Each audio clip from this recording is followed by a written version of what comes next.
Dictation 80 शब्द प्रति minute की होगी। अगर अच्छी लगे तो हमारे YouTube चैनल को सब्सक्राइब अवश्य करें। Ready start.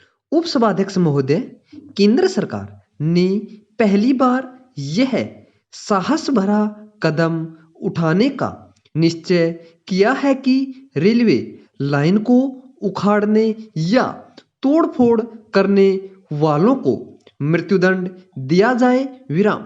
दुनिया के सभी देशों में राष्ट्रद्रोहियों को, चाहे वे जासूस हों या तोड़फोड़ करने वाले, इस तरह के कठोर दंड दिए जाने की व्यवस्था है। विराम।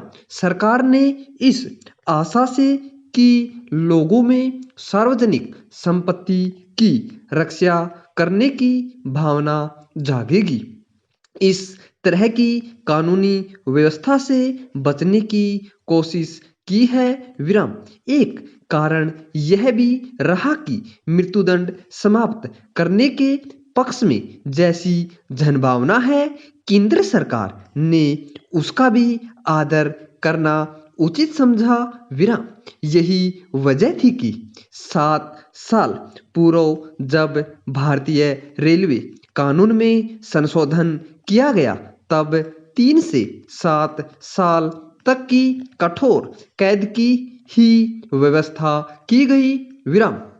लेकिन इतने दिन तक संशोधन कानून पर अमल करने के बाद सरकार को बाध्य होना पड़ा कि वह तोड़फोड़ करने पर उतारू तत्वों के खिलाफ कठोर कार्यवाही करें। विराम।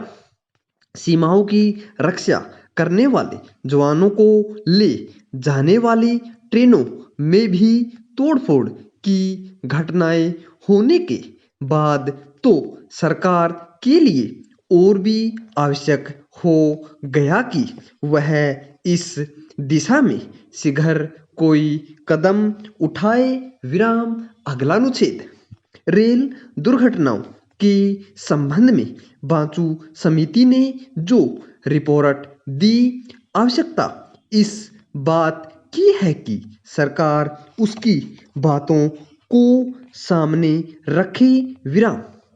रिपोर्ट में कहा गया है कि पुलिस और स्वराष्ट्र मंत्रालय रेलवे दुर्घटनाओं को रोकने के लिए अपने दायित्व निभाने से कतराते हैं। विराम।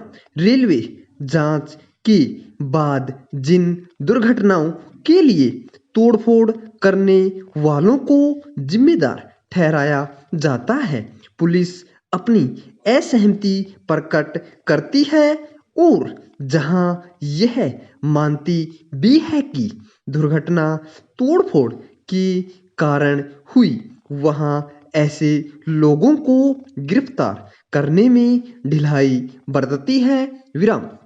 बांचू समिति ने कहा है कि पुलिस ने 27 तोड़फोड़ की घटनाओं में से सिर्फ 13 को ही स्वीकार किया है और इनमें से भी 7 घटनाओं में वह मुलजिमों का पता लगाने में असफल रही।